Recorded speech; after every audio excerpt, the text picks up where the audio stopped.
ವೇದಿಕೆಯನ್ನು ಮತ್ತು ಸಭೆಯನ್ನು ಉದ್ದೇಶಿಸಿ ಮಾತನಾಡಬೇಕು ಅಂತ ಕೇಳ್ಕೊಳ್ತೇವೆ. ಅನ್ನದಾತ ರೈತ ಬಂಧುಗಳಿಗೆ, ಜಂಗಮಕೋಟೆ ಭೂಸ್ವಾಧೀನ ವಿರೋಧಿ ಹೋರಾಟಕ್ಕೆ ಬಂದಿರುವಂತಹ ಎಲ್ಲ ರೈತ ಬಂಧುಗಳಿಗೆ ಜೈ ಜವಾನ್ ಜೈ ಕಿಸಾನ್. ಈ ಹೋರಾಟವನ್ನ ತಮ್ಮ ಸಂಘಟನೆ ಮೂಲಕ ಹಲವಾರು ಸಮಾನ ಮನಸ್ಕ ಸಂಘಟನೆಗಳ ಮೂಲಕ ಮುನ್ನಡೆಸ್ತಾ ಇರುವಂತಹ ಭಕ್ತರಹಳ್ಳಿ ಬೈರೇಗೌಡ್ರೆ,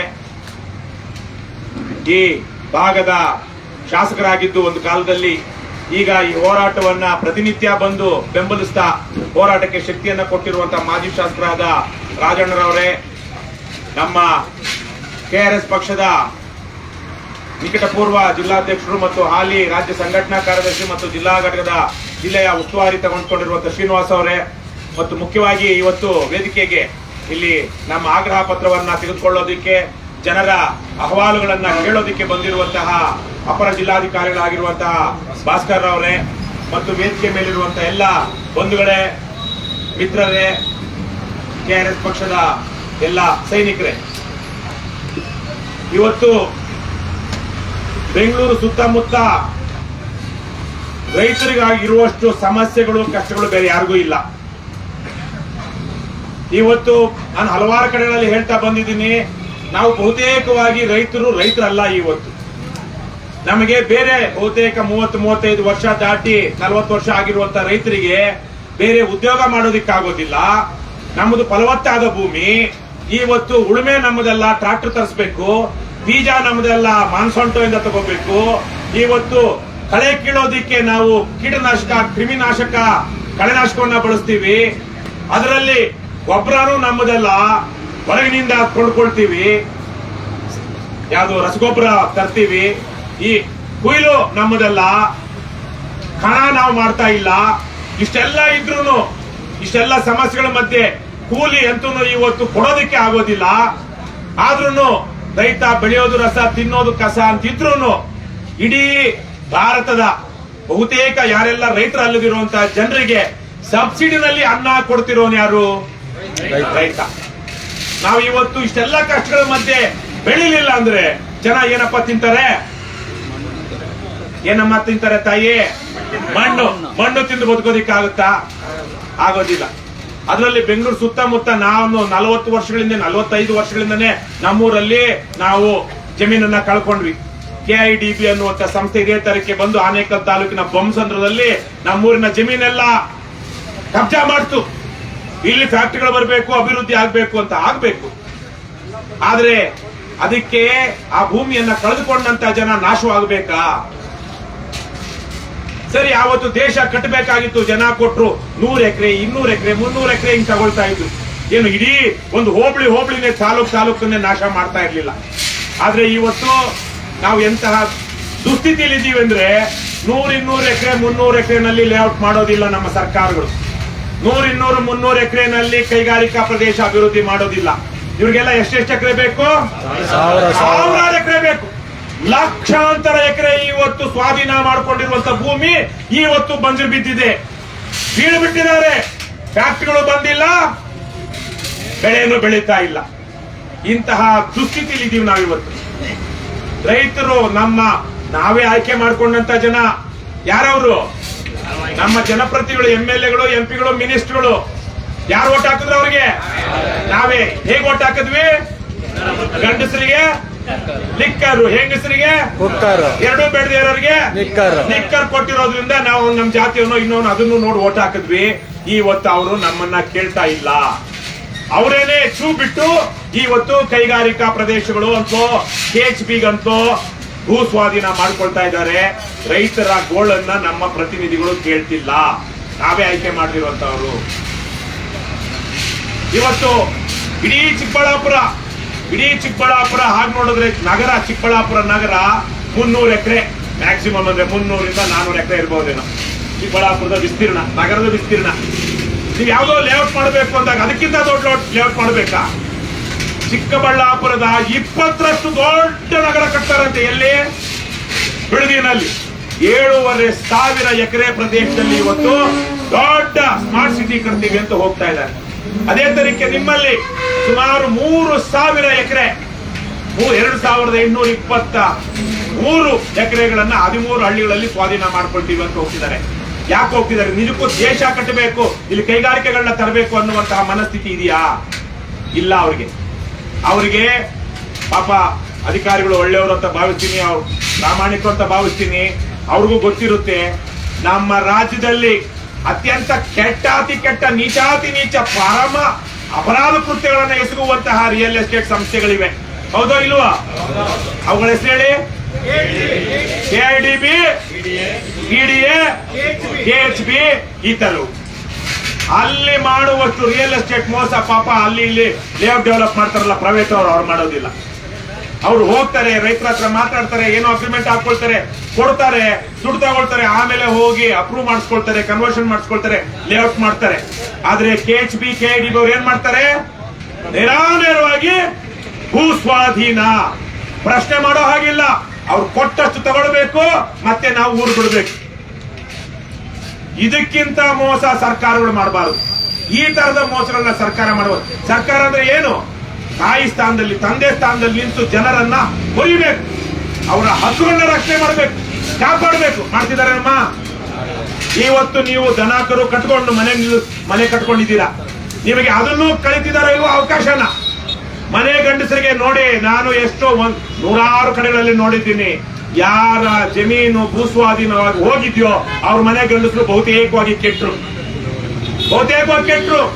ನಿಮ್ಮನ್ನ ಯಾರು ಕೇಳೋದಿಲ್ಲ. ನಿಮ್ ಮನೆಗಳಿಗೆ ಯಾವತ್ತು ಮನೆಗಳು ರಾತ್ರಿ ಬಂದ್ರೆ ನಿಮ್ ಪುಣ್ಯ, ಅದು ಹೆಣವಾಗಿ ಬರದೆ ಜೀವಂತವಾಗಿ ಬಂದ್ರೆ ನಿಮ್ ಪುಣ್ಯ.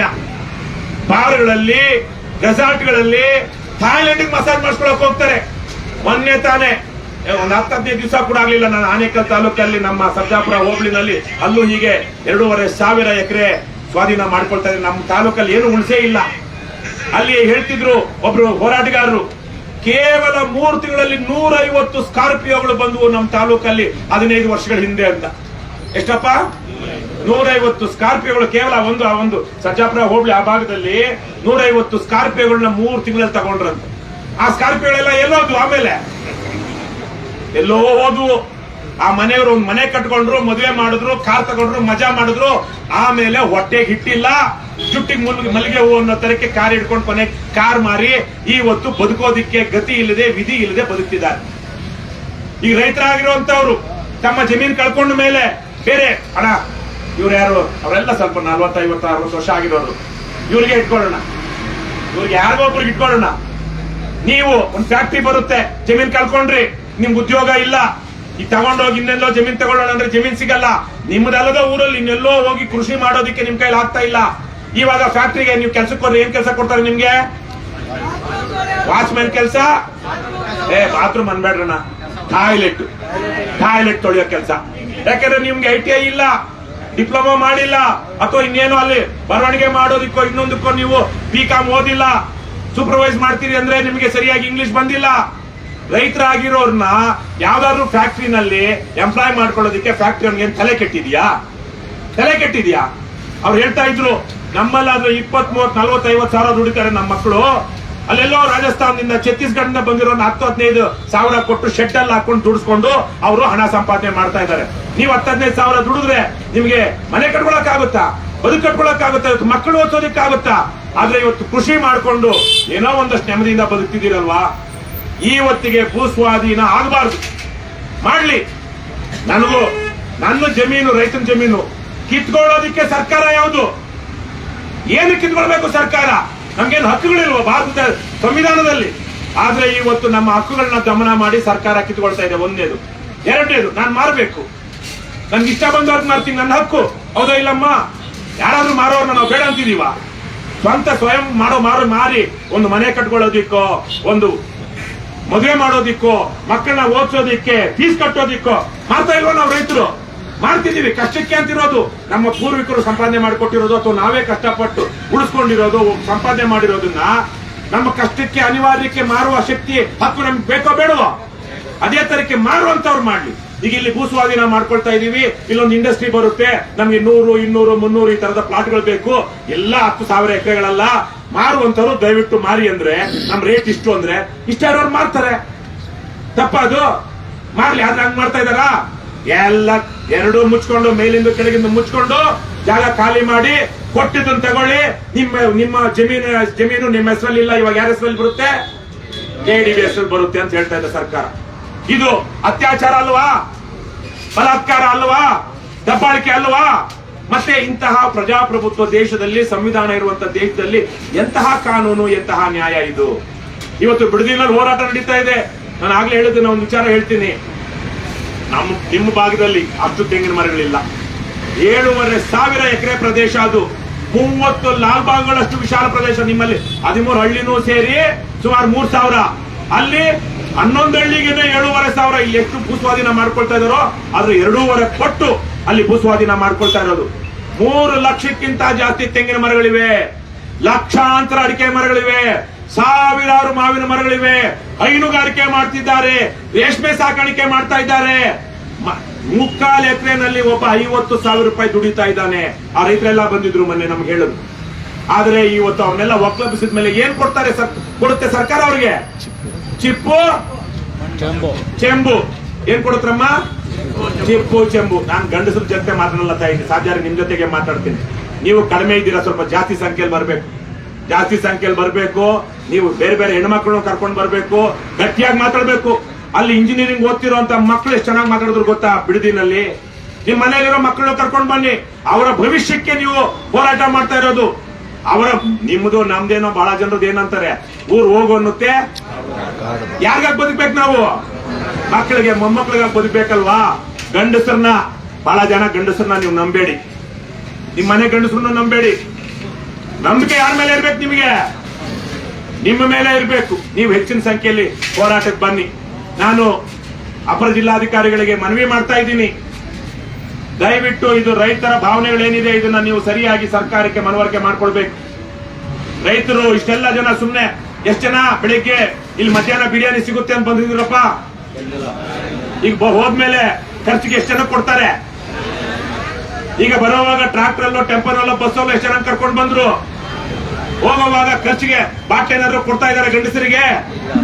ಅವರೇ ಸ್ವಯಂ ಪ್ರೇರಿತವಾಗಿ ಬಂದಿರುವಂತಹ ರೈತರು ಇವರು ಬಾಡಿಗೆ ಹೋರಾಟಗಾರರು, ಬಾಡಿಗೆ ಜನ ಅಲ್ಲ. ಈಗ ರಾಜಕೀಯ ಪಕ್ಷಗಳು ಕೆಲವೊಂದು ಮಾಡಿದಾಗ ಏನ್ ಮಾಡ್ತಾರೆ? ಬಾಡಿಗೆ ಜನ ಕರ್ಕೊಂಡು ಬರ್ತಾರೆ. ಆದ್ರೆ ಇಲ್ಲಿ ಬಂದಿರುವಂತವ್ರು ಸ್ವಯಂ ಪ್ರೇರಿತವಾಗಿ ಬಂದಿರುವಂತವ್ರು. ಹಾಗಾಗಿ ಅವರ ಕಷ್ಟ ಸುಖ ಏನು ಅಂತ ಕೇಳದಂತಹ ಆಡಳಿತ ಇದ್ರೆ ಅದು ಪ್ರಜಾಪ್ರಭುತ್ವ ಆಡಳಿತ ಅಲ್ಲ, ಅದು ದಮನಕಾರಿ ಆಡಳಿತ. ಹಾಗಾಗಿ ಇವತ್ತು ನೀವು ಅಸಹಕಾರ ಚಳವಳಿ, ಮಹಾತ್ಮ ಗಾಂಧೀಜಿಯವರು ಯಾವ ತರ ಮಾಡಿದ್ರು ಆ ತರದ ಅಸಹಕಾರ ಚಳವಳಿಯನ್ನು ಮಾಡಬೇಕು. ನಮ್ಮದೇ ಸರ್ಕಾರಗಳು ನಮ್ಮ ಮಾತುಗೆ ಬೆಲೆ ಕೊಡ್ತಾ ಇಲ್ಲ, ನಮ್ಮ ಅಹವಾಲುಗಳನ್ನ ಕೇಳ್ತಾ ಇಲ್ಲ, ನಮ್ಮ ಬದುಕನ್ನು ನಾಶ ಮಾಡೋದಕ್ಕೆ ಹೋಗಿದೆ ಅಂದಾಗ ಹೋಗ್ಲಿ. ಇಲ್ಲಿ ಯಾರೋ ಬರ್ತಾರೆ ಅಂದ್ರೆ ಬರ್ತಾರಾ? ಬೇಗ ಬರ್ತಾರಾ? ಈಗ ಅವ್ರು ಹೇಳ್ತಾ ಇದ್ರು ಆಗ್ಲೇ, ರಾಜಣ್ಣ ಅವರು ಯಾರೋ ಇಲ್ಲೇ ಪಕ್ಕದಲ್ಲಿ ಜಂಗಮಕೋಟೆ ಪಕ್ಕದಲ್ಲಿ ಸಾವಿರಾರು ಎಕರೆ ಸ್ವಾಧೀನ ಮಾಡ್ಕೊಂಡಿದ್ದಾರೆ. ಇವತ್ತಿಗೂ ಫ್ಯಾಕ್ಟರಿಗಳು ಬಂದಿಲ್ಲ. ಬಂದಿದ್ಯಾ? ಸಾವಿರಾರು ಎಕರೆ. ನಮ್ಮ ರಾಜ್ಯದಲ್ಲಿ 1.5 ಲಕ್ಷ ಎಕರೆ ಭೂ ಬ್ಯಾಂಕ್ ಇದೆ, KDB ಮಾಡ್ಕೊಂಡಿರೋದು. ಇವತ್ತು ಅದೆಲ್ಲ ಪಾಳು ಬಿದ್ದಿದೆ. ರೈತರಿಗೆ ತಮ್ಮ ಹೊಲಕ್ಕೆ ಹೋಗೋದಿಕ್ಕಾಗೋದಿಲ್ಲ, ತಮ್ಮ ಜಮೀನು ಪಾಳು ಬಿದ್ದಿದೆ. ಆದ್ರೆ ಕಾರ್ಖಾನೆಗಳು ಬಂದಿಲ್ಲ. ಅದೇ ಸ್ಥಿತಿ ಇಲ್ಲೂ ಆಗುವಂತದ್ದು. 100, 200, 300 ಎಕರೆನಲ್ಲಿ ಎಂತೆಂತ ದೊಡ್ಡ ದೊಡ್ಡ ಕಾರ್ಖಾನೆಗಳನ್ನು ಕಟ್ಟಬಹುದು ಗೊತ್ತಾ? ನಮ್ಮ ಬೊಮ್ಮಸಂದ್ರ ಇಂಡಸ್ಟ್ರಿಯಲ್ ಏರಿಯಾದಲ್ಲಿ ಒಂದು 300 ಎಕರೆನಲ್ಲಿ ಸುಮಾರು 100-200 ಫ್ಯಾಕ್ಟರಿಗಳಿವೆ. ಬರ್ಲಿ, ಅಷ್ಟು 100-200 ಎಕರೆ ಯಾರೋ ಊರಲ್ಲಿ ಕೊಡ್ತಾರ, ಒಂದು 50 ಎಕರೆ 100 ಎಕರೆ ಕೊಡ್ತಾರ. ಅದನ್ನೇ ಒಂದು ಪ್ಲಾಟ್ ಮಾಡಿ ಅಲ್ಲಿ ಇಂಡಸ್ಟ್ರಿ ಮಾಡಿ, ಬೇಡ ಅಂದ್ವಾ? ಆದ್ರೆ ಇವ್ರಿಗೆ ಏನ್ ಬೇಕು? ಒಂದು ವಿಚಾರ ಹೇಳ್ತೀನಿ, ಕೇಳಿಸ್ಕೊಳ್ಳಿ. ಯಾಕೆ ಇವರು ಈಗ ಮಾಡ್ತಾ ಇದ್ದಾರೆ? ಯಾಕೆ ಮಾಡ್ತಿದ್ದಾರೆ ಅಂದ್ರೆ, ಪರಿಹಾರ ಕೊಡೋದ್ರಲ್ಲಿ ಲಂಚ ಹೊಡಿಬಹುದು. ನೀವು ಹೋಗಿ, ಮನೆ ಯಾರೋ ಬಂದಿದ್ರು KDB ಹತ್ರ ಸಿಕ್ಕಾಗ, ಸರ್ ನಮ್ಮ ಜಮೀನು ಹೋಗಿದೆ, ದುಡ್ಡು ತಗೊಳಕ್ ಬಂದಿದೀವಿ, ಆ ಅಯೋಗ್ಯನಿಗೆ ನಾಲಾಯಕನಿಗೆ ಅವನಿಗೆ ಲೋಪರ್ಗೆ 10 ಲಕ್ಷ ಕೊಡ್ಬೇಕು ಸರ್ ಅಂತ. ಮೊದಲು ಅವನ ಹಿಡಿಸಿ ಜೈಲ್ಗೆ ಹಾಕ್ರಪ್ಪ, ಲೋಕಾಯುಕ್ತಗೆ ಮಾತಾಡಿ ಅಂತ ಹೇಳಿದೆ ನಾನು. ಅಲ್ಲಿ ನಿಮ್ಮದೇ ದುಡ್ಡು ತಗೊಳ್ಳೋದಿಕ್ಕೆ ನೀವೇ ಲಂಚ ಕೊಡ್ಬೇಕು. ಅವ್ರ ಅಪ್ಪಂದ ದುಡ್ಡು, ಪೂರ್ತಿ ದುಡ್ಡು. ಈಗ 1 ಕೋಟಿ ಕೊಡುತ್ತೆ 1 ಎಕರೆಗೆ ಅಂದ್ರೆ 1 ಕೋಟಿ ನಿಮ್ಗೆ ಬರ್ಬೇಕೋ ಬೇಡವೋ? ಮೊದಲು ನೀವು 10 ಲಕ್ಷ ಕೊಡಬೇಕು ಅಲ್ಲಿರೋ ಯಾವನ್ಗೋ ಒಬ್ಬ ಲೋಫರ್ಗೆ. ಈ ತರಹದ ಭ್ರಷ್ಟಾಚಾರ. ಮೊದಲನೇದಾಗಿ ಎಂಟಿ ಚೆಕ್ ತಗೊಂಡ್ರೆ ಅಟ್ಲೀಸ್ಟ್ ಜೈಲ್ಗಾದ್ರೂ ಆಗ್ಬೋದು. ಕ್ಯಾಶ್ ತಗೊಳ್ತಾರಣ್ಣ, ಲಾಕಲ್ಲಿ ತಗೊಳ್ತಾರೆ. ಎರಡನೇದಾಗಿ ಸರಿ ಎಲ್ಲ ಜಮೀನ್ ಅಕ್ವೈರ್ ಮಾಡ್ಕೊಂಡ್ರು, ಅಲ್ಲಿ ಬಂದು ಮರ ಗಿಡ ಕಡಿದ್ರು, ನೆಲ ಸಮ ಮಾಡಿದ್ರು, ಎಲ್ಲಾನು ಮಾಡಿ ರಸ್ತೆ ಮಾಡಿದ್ರು, ಕಾಲುವೆ ಮಾಡಿದ್ರು, ಡೆವಲಪ್ ಮಾಡಿದ್ರು. ಅಲ್ಲಿ ದುಡ್ಡು ಅಲ್ಲಿ 5,000 ಕೋಟಿ ಅಂತ ಖರ್ಚು ಮಾಡ್ತಾರೆ ಇದನ್ನೆಲ್ಲ ಡೆವಲಪ್ ಮಾಡೋದಿಕ್ಕೆ. 1,000 ಕೋಟಿನೂ ಖರ್ಚು ಆಗಿರೋದಿಲ್ಲ. ಆ 5,000 ಕೋಟಿ ಯಾರ ದುಡ್ಡು? ನಮ್ಮ ಜನರ ತೆರಿಗೆ ಹಣ. ಅದು ಯಾರೋ MLA ಆಗಿರೋ, ಮಿನಿಸ್ಟರ್ ಆಗಿರೋ ಅಥವಾ ಇನ್ಯಾವ ಅವ್ರ ಅಪ್ಪರ ಮನೆಯಿಂದ ತಂದಿಲ್ಲ. ನಾವೊಂದು ಸೋಪ್ ತಗೊಂಡ್ರೆ, ಒಂದು ಪೇಸ್ಟ್ ತಗೊಂಡ್ರೆ, ಒಂದು ಫೋನ್ ತಗೊಂಡ್ರೆ 30 ದುಡ್ಡು ತಂದು ಇಲ್ಲಿ 1,000 ಕೋಟಿ ಖರ್ಚು ಮಾಡುವಾಗ 5,000 ರೂಪಾಯಿ ಖರ್ಚು ಮಾಡ್ತಾರೆ. ನಮ್ಮ ದುಡ್ಡು ವೇಸ್ಟ್ ಆಯ್ತೋ ಇಲ್ವೋ? ಸರಿ. ಆಮೇಲೆ ಇಂಡಸ್ಟ್ರಿಗೆ ಸೂರ್ಯ ಸಿಟಿ ಸಾವಿರಾರು ಸೈಟ್ಗಳು ಖಾಲಿ ಇವೆ, ಮನೆಯೇ ಕಟ್ಟಿಲ್ಲ. ಅಲ್ಲೆಲ್ಲೋ ಬಿಡದಿನಲ್ಲಿ ಹೋಗಿ 7,500 ಎಕರೆ ಸ್ವಾಧೀನ ಮಾಡ್ಕೊಳ್ತಾ ಇದ್ದಾರೆ. ನಾನು ಸೈಟ್ ತಗೊಂಡೆ 10 ಲಕ್ಷಕ್ಕೆ. ನಾನು 10 ಲಕ್ಷಕ್ಕೆ ತಗೊಂಡು ಒಂದ್ 2 ವರ್ಷ ಆದ್ಮೇಲೆ ರಾಜಣ್ಣ ಅವ್ರಿಗೆ 30 ಲಕ್ಷಕ್ಕೆ ಮಾರಿದೆ. ರಾಜಣ್ಣ ಅವ್ರು ತಗೊಂಡೋಗಿ ಅದನ್ನ 80 ಲಕ್ಷಕ್ಕೆ ಯಾರಿಗೆ ಮಾರಿದ್ರು? ಶ್ರೀನಿವಾಸ್ ಮಾರಿದ್ರು. ನಾನು ಮನೆ ಕಟ್ಟಲಿಲ್ಲ, ರಾಜಣ್ಣ ಅವರು ಕಟ್ಟಲಿಲ್ಲ, ಶ್ರೀನಿವಾಸು ಕಟ್ಟಲಿಲ್ಲ. ಸೈಟ್ಗಳಲ್ಲಿ ಮನೆನೇ ಕಟ್ತಾ ಇಲ್ಲ. ಆದ್ರೆ ಸರ್ಕಾರ ಮಾತ್ರ ಭೂ ಸ್ವಾಧೀನ ಮಾಡ್ತಾ ಇದೆ. ಅದೇ ತರಕ್ಕೆ ಇಲ್ಲಿ ಆಗುವಂತದ್ದು. ಈ ನಿಟ್ಟಿನಲ್ಲಿ ಅದು ಕೂತ್ಕೊಳ್ಳಿ. ಚನ್ನರಾಯಪಟ್ಟಣದ ಹೋರಾಟ ಇರ್ಬೋದು, ಬಿಡದಿ ಹೋರಾಟ ಇರ್ಬೋದು, ಆನೇಕಲ್ ನಡೀತಿರುವಂತಹ ಹೋರಾಟ ಇರ್ಬೋದು, ಇವತ್ತು ಇಲ್ಲಿ ನಡೀತಿರುವಂತಹ ಹೋರಾಟ, ದೊಡ್ಡ ಬೆಳವಣಿಗೆದಲ್ಲಿ ನಡೀತಿರುವಂತಹ ಹೋರಾಟಕ್ಕೆ ನಾವು ಸಂಪೂರ್ಣವಾಗಿ ಬೆಂಬಲ ಕೊಟ್ಟು ಶಕ್ತಿ ಕೊಡ್ತಾ ಇದ್ದೀವಿ. ಇವತ್ತು ಅದೇ ನಿಟ್ಟಿನಲ್ಲಿ ಜಾಗ ಇದ್ರೆ ಕೊಡಿ. ಅದೇ ನಿಟ್ಟಿನಲ್ಲಿ ಇಲ್ಲಿ ಆಗ್ಲೇ ಭಕ್ತರಳ್ಳಿ ಬೈರೇಗೌಡರು ಕೇಳಿದ್ರು. ಆ ನಿಟ್ಟಿನಲ್ಲಿ ನಾನೊಂದ್ 2 ವಿಚಾರ ಹೇಳ್ತೀನಿ. ಅಡಿಷನಲ್ DC ಅವರಿಗೆ ನಾವು ಈಗ ಕೆಲವೊಂದು ವಿಚಾರಗಳನ್ನ ಹೇಳ್ಬೇಕಾಗಿದೆ. DC ಅವರೇ 17ನೇ ತಾರೀಕು ಇಲ್ಲಿ ADC ಅವರೇ 17ನೇ ತಾರೀಕು ಬೃಹತ್ ಬೈಕ್ ಜಾಥವನ್ನ ಇಲ್ಲಿ ಹಮ್ಮಿಕೊಳ್ತಾ ಇದ್ದೀವಿ. ಪೊಲೀಸರು ಸರ್, ಇವರು ಏನು ಹೆಸರು? ಶ್ರೀನಿವಾಸ್ ಅವರೇ ನಮಸ್ಕಾರ. ನಾವು ಬೈಕ್ ಜಾಥಾ ಹಮ್ಮಿಕೊಳ್ತಾ ಇದ್ದೀವಿ. ಯಾವುದೇ ತರಹದ ಪರ್ಮಿಷನ್ ಕೇಳಲ್ಲ. ನಾವು ಯಾವುದೇ ಪ್ರತಿಭಟನೆ ಮಾಡೋದಿಲ್ಲ, ರಸ್ತೆಗೆ ಅಡ್ಡ ಹಾಕೋದಿಲ್ಲ, ಯಾರಿಗೂ ತೊಂದರೆ ಕೊಡೋದಿಲ್ಲ. ವಾಕ್ ಸ್ವಾತಂತ್ರ್ಯ, ರೈಟ್ ಟು ಅಸೆಂಬಲ್ ಪೀಸ್ಫುಲಿ. ಯಾವುದೇ ಒಂದು ಹೋರಾಟ, ಧರಣಿ ಇರಬಹುದು. ನಾವು ಈ ತರ ಗುಂಪುಗೂಡೋದಿಕ್ಕೆ ಯಾವ ಅಡೆತಡೆನೂ ಇಲ್ಲ. ಅಡೆತಡೆ ಮಾಡ್ತೀವಿ ಅಂದ್ರೆ ಮಾತ್ರ ಪರ್ಮಿಷನ್ ತಗೊಳ್ಬೇಕು. ಮೈಕ್ ಬಳಸ್ತೀವಿ ಅಂದ್ರೆ ಪರ್ಮಿಷನ್ ತಗೊಳ್ಬೇಕು. ಪೊಲೀಸರು ನಿಮ್ಗೆ ಗೊತ್ತಿದೆ ಅಲ್ವೇನಪ್ಪ, 250ಕ್ಕಿಂತ ಹೆಚ್ಚು ಜನ ಸೇರ್ತಾರೆ ಮತ್ತೆ ಮೈಕ್ ಬಳಸ್ತಾರೆ ಅಂದ್ರೆ ಮಾತ್ರ ಪರ್ಮಿಷನ್ ತಗೊಳ್ಬೇಕು. ಮಿಕ್ಕಾಗಿ ಇಂಟಿಮೇಷನ್ ಮಾಡಿದ್ರೆ ಸಾಕು, ಅವರು ಬಂದು ಏನಾದ್ರು ವ್ಯವಸ್ಥೆ ಮಾಡ್ಲಿ ಅಂತ. ಮೊನ್ನೆ ನಾವು ಬಿಡದಿಲಿ ಬೈಕ್ ಜಾಥಾ ಮಾಡಿದ್ವಿ, ಯಾವ ಪರ್ಮಿಷನ್ ತಗೊಂಡಿಲ್ಲ. ಆನೇಕಲ್ಲಲ್ಲಿ ಮಾಡಿದ್ವಿ, ಯಾವ ಪರ್ಮಿಷನ್ ತಗೊಂಡಿಲ್ಲ. ನಾವು ಅವ್ರಿಗೆ ಇಂಟಿಮೇಷನ್ ಮಾಡ್ಬೇಕು. ನಾವ್ ಯಾವ್ದು ರಸ್ತೆ ಅಡ್ಡ ಹಾಕಲ್ಲ, ಯಾರಿಗೂ ತೊಂದರೆ ಕೊಡೋದಿಲ್ಲ, ಏನು ಮೈಕ್ ಬಳಸಲ್ಲ. ಏನಕ್ಕೆ ಬೇಕು ಅನುಮತಿ? ಇವತ್ತು ಬೆಂಗಳೂರಲ್ಲಿ ಯಾರು ಅಯೋಗ್ಯರು ನಮ್ಮ ಜಡ್ಜ್ಗಳಾದಂತವ್ರು ಕಾನೂನು ತಂದ್ಬಿಟ್ಟಿದ್ದಾರೆ, ಅದ್ ಮಾಡಬೇಡಿ ಇಲ್ಲಿ ಮಾಡಬೇಡಿ ಅಂತ. ಪ್ರಜಾಪ್ರಭುತ್ವದ ಕತ್ತಿ ಸಿಗ್ತಾ ಇದ್ದಾರೆ ಇವತ್ತು ಈ ನ್ಯಾಯಾಂಗ, ಕಾರ್ಯಾಂಗ, ಶಾಸಕಾಂಗ ಎಲ್ಲ ಸೇರ್ಕೊಂಡು. ಹಾಗಾಗಿ ಇವತ್ತು ಧೈರ್ಯ ವಹಿಸಲಿಲ್ಲ ಅಂದ್ರೆ ನಮ್ಗೆ ನ್ಯಾಯ ಸಿಗಲ್ಲ. ಸಿಗುತ್ತೇನ್ರಪ್ಪ? ನೀವು ಹೋರಾಟಕ್ಕೆ ಬಂದ್ರೇನೆ ನ್ಯಾಯ ಸಿಗೋಟ್ಟು ಹೊತ್ತು ಮನೇಲಿ ಕೂತಿದ್ರೆ ಬರುತ್ತಾ? ಇವತ್ತು ನಾವ್ ಎಂತ ಪುಕ್ಕಳರಾಗ್ಬಿಟ್ಟಿದೀವಿ ಅಂದ್ರೆ ನಮ್ಮ ಮಕ್ಕಳು ಚೆನ್ನಾಗಿ ಓದಿ ಡಾಕ್ಟರ್, ಇಂಜಿನಿಯರ್ ಆಗ್ಬೇಕು, ಆದ್ರೆ ನಮ್ ನ್ಯಾಯನೂ ಸಿಗಬೇಕು. ಅದಕ್ಕೆ ಹೋರಾಟ ಮಾಡೋದಕ್ಕೆ ಭಗತ್ ಸಿಂಗ್, ಗಾಂಧಿ ತರದವ್ರು ಬರ್ಬೇಕು. ಎಲ್ಲಿ ಹುಟ್ಟು ಬರ್ಬೇಕು? ಅವರು ಪಕ್ಕದ ಮನೇಲಿ ಹುಟ್ಟು ಬರ್ಬೇಕು. ನಮ್ಮ ಮಕ್ಕಳು ಮಾತ್ರ ಆರಾಮಾಗಿರ್ಬೇಕು ಅಲ್ವೇನಮ್ಮ? ಆ ತರ ಮನಸ್ಥಿತಿ ಇದ್ರೆ ನ್ಯಾಯ ಸಿಗುತ್ತೇನ್ರಯ್ಯ? ನ್ಯಾಯ ಸಿಗುತ್ತೇನ್ರಮ್ಮ? ನಮ್ಮ ಹಕ್ಕಕ್ಕೆ ನಾವೇ ಹೋರಾಟ ಮಾಡಿ ನ್ಯಾಯ ಪಡ್ಕೊಳ್ಳೋದು ಕಷ್ಟ. ಆದ್ರೆ ನಾವು ಹೋರಾಟ ಮಾಡಿದ್ರೆ ಅಷ್ಟು ನ್ಯಾಯ ಸಿಗೋದು. ಆ ನಿಟ್ಟಲ್ಲಿ ಇದನ್ನ ಇಲ್ಲಿ ಮಾಡ್ತೀವಿ 17ನೇ ತಾರೀಕು. ಅದಾದ್ಮೇಲೆ ಒಂದು ವಾರ ಆದ್ಮೇಲೆ ನಾನೆಲ್ಲ ಬೈರೇಗೌಡರ ಜೊತೆ, ನಮ್ಮ ಆನೇಕಲ್ಲು ಬಿಡದಿಯವ್ರ ಜೊತೆ, ಚಂದ್ರಪ್ಪ ಇವರು ಬೆಳಗಾವಿಯವ್ರ ಜೊತೆ ಎಲ್ಲ ಮಾತಾಡ್ತೀನಿ. ಒಂದು 3 ದಿವಸದ ಉಪವಾಸ ಸತ್ಯಾಗ್ರಹ ಕೂತ್ಕೊಳ್ಳೋಣ ಅಂತಿದ್ದೀನಿ ನಾನು. 3 ದಿವಸ ಉಪವಾಸ ಸತ್ಯಾಗ್ರಹ ನಾವೆಲ್ಲ ಸೇರಿ, ಎಲ್ಲಿ ನಮ್ದೆಲ್ಲ ಹೋರಾಟ ಒಂದೇ ಹೋರಾಟ. ಅಲ್ಲಿ ಬಿಡದಿ ಬೈರಮಂಗಲ ಭೂ ಸ್ವಾಧೀನ ವಿರೋಧಿ ಹೋರಾಟ ಸಮಿತಿ ಅಂತ ಅಲ್ಲಿ ಆನೇಕಲ್ ತಾಲೂಕು ಸರ್ಜಾಪುರ ಹೋಬಳಿ ಭೂ ಸ್ವಾಧೀನ ವಿರೋಧ ಹೋರಾಟ ಸಮಿತಿ ಅಂತ ಇಲ್ಲಿ ಜಂಗಮಕೋಟೆ ಭೂ ಸ್ವಾಧೀನ ವಿರೋಧಿ ಹೋರಾಟ ಸಮಿತಿ, ಬೆಳವಂಗಲ ಭೂ ಸ್ವಾಧೀನ ವಿರೋಧಿ ಹೋರಾಟ ಸಮಿತಿ ಅಂತ ಇಲ್ಲೆಲ್ಲ ಮಾಡ್ತಾ ಇದೀವಿ. ನಾವೆಲ್ಲರೂ ಒಂದೇ ದೋಣಿಯ ಪಯಣಿಗರು, ಹೌದೋ ಇಲ್ವೋ? ಇವತ್ತು ನಾವೆಲ್ಲ ಒಗ್ಗಟ್ಟಾಗ್ಬೇಕೋ ಬೇಡವೋ? ನಮ್ಮಲ್ಲಿ ಇವತ್ತು ಒಗ್ಗಟ್ಟಿಲ್ಲ. ನೀವು ಅಲ್ಲಿಗೆ ಬರೋದಿಲ್ಲ, ಅವ್ರು ಇಲ್ಲಿಗೆ ಬರೋದಿಲ್ಲ. ನನ್ನ ಅದೃಷ್ಟಕ್ಕೆ ಮೊನ್ನೆ ಬಿಡದಿ ನಾವು ಹೋರಾಟ ಮಾಡಿದಾಗ ನಮ್ಮ ಆನೇಕಲ್ ತಾಲೂಕಿನ 16 ಜನ ಬಂದಿದ್ರು. ಅಲ್ಲೇ ಆನೇಕಲ್ ನಡೆದಾಗ ಬಿಡದಿಗೂ ಬಂದಿದ್ರು. ಅದೇ ತರೀಕೆ ನೀವು ಅಲ್ಲಿ ಇಲ್ಲಿ ಹೋಗ್ಬೇಕು. ಅದೇ ತರೀಕೆ ಬೆಂಗಳೂರಿನ ಫ್ರೀಡಂ ಪಾರ್ಕ್ ಅಲ್ಲಿ 3 ದಿವಸ ಉಪವಾಸ ಸತ್ಯಾಗ್ರಹ ಮಾಡಿ ಎಷ್ಟು ಸಾವಿರಾರು ಜನ ಸೇರ್ಸೋದಕ್ಕಾಗುತ್ತಾ? ಸೇರ್ಸೋಣ. ಬರ್ತೀರಾ ನೀವು? ನೀವು ಬರ್ಲಿ ಬಿಡ್ಲಿ, ನಾನ್ ಮಾಡ್ತೀನಿ ಮನಸ್ಸು ಮಾಡಿದ್ರೆ. ನಾವು ಮಾಡಿದ್ದೀವಿ. KPSC ಹಗರಣದ ವಿರುದ್ಧ 3 ದಿವಸ ಅನೇಕ ಉಪವಾಸ ಸತ್ಯಾಗ್ರಹ ಮಾಡಿದ್ದೀನಿ.